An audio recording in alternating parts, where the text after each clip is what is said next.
Shalom, Uvracha, à tous nos amis, frères et sœurs qui se trouvent dans le monde entier, et en particulier en Eretz Israël, Eretz Akdosha, la pupille de Hachem.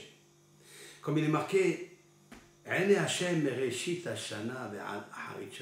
les yeux de Hachem sont postés sur Yerushalayim, Eretz Israël, depuis le début de l'année jusqu'à la fin de l'année. À partir de quand le début de l'année? C'est marqué Réchit, le début. Remarquez que le mot Réchit, en général, il subit un Aleph. Resh, Aleph, Shin, Yuta. Et là, il est privé du Aleph.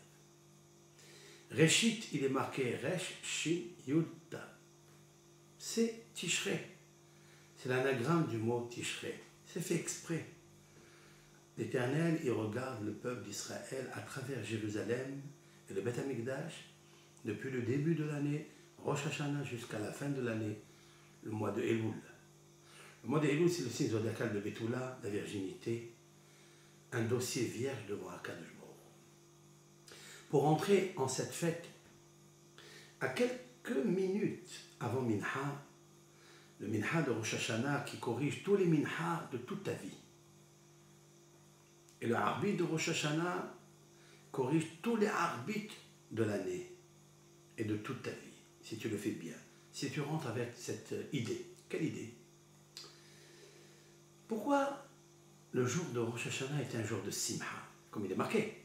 Ovium Simhachem, Moadechem, Barashechotchechem, le jour de ta jouissance. Tu sonneras le chauffard. Ta jouissance, c'est un moment redoutable. C'est un moment où Akadosh Baruch Hu, il juge qui va vivre, qui est le contraire, qui va être heureux, qui va être le contraire. Tu me parles de Simha? La réponse est la suivante. Le jour de Rosh Hashanah, c'est le jour de la naissance de l'homme, Adam Rishon. Oui. D'où nos sages ont su que ce jour-là, il est tout le temps, pour l'éternité, jusqu'à la venue du Mashiach, il sera le jour de joie. Pourquoi?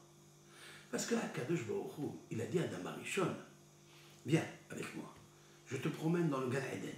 Voici, tous ces arbres-là sont magnifiques, sont exquis. Profite. Juste, s'il te plaît, ne touche pas à cet arbre. Car le jour où tu mangeras de cet arbre, tu mourras. Tu mourras, tu mourras. C'est marqué le jour, c'est-à-dire le jour de la naissance. Il parle avec lui quelques heures après qu'il est né. Il lui dit le jour. Donc, le même jour, il a fauté, il a mangé. Est-ce que Dieu l'a tué? Est-ce que Dieu lui a ôté son âme? Non, puisque nous existons aujourd'hui. Nous sommes là. Cela veut dire qu'Akadosh Baruch Hu lui a dit, quand tu dis tu mourras, ça veut dire spirituellement.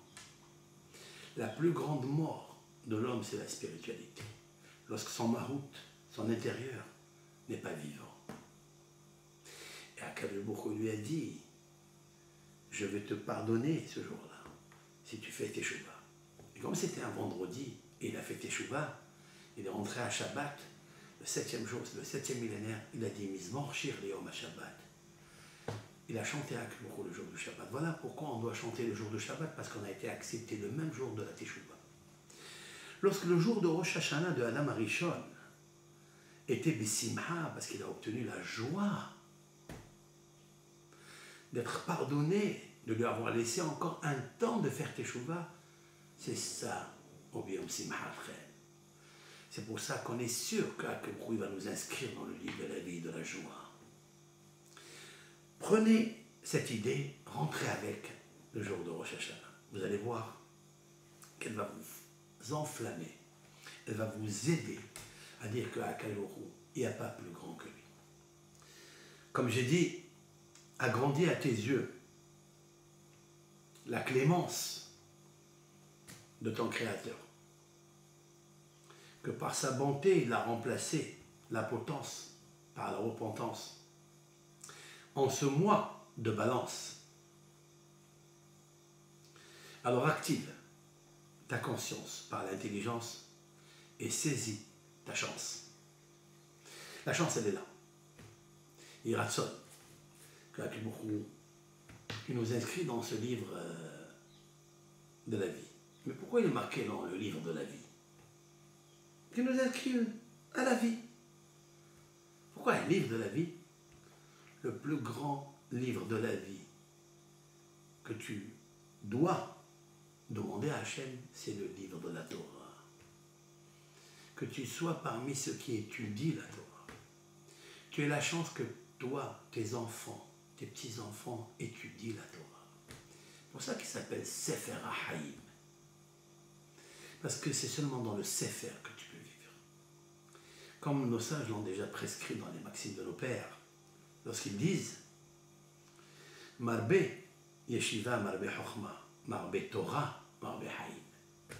Plus un homme il s'assoit, il étudie, plus il a la sagesse. Et plus il étudie la Torah, et plus il a la vie. Donc ça n'est pas Sefer HaHaim.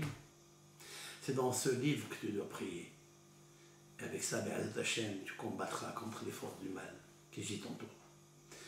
Ça n'est pas la peine d'apporter des fleurs et des roses parfumées à ton conjoint. Oui, si c'est nécessaire. C'est l'essentiel, c'est quoi? C'est d'enlever les épines et les piqûres qu'il y a dans ton cœur. Ça, il faut le retirer. Et le cœur deviendra parfumé. C'est ça les roses que tu offriras à ton conjoint. Alors, enlevant les épines et les piqûres qu'il y a dans nos cœurs, pour que puisse l'Éternel nous offrir des belles roses en ce Rosh Hashanah. Kol Tov Lachem, l'Chol Am Israël.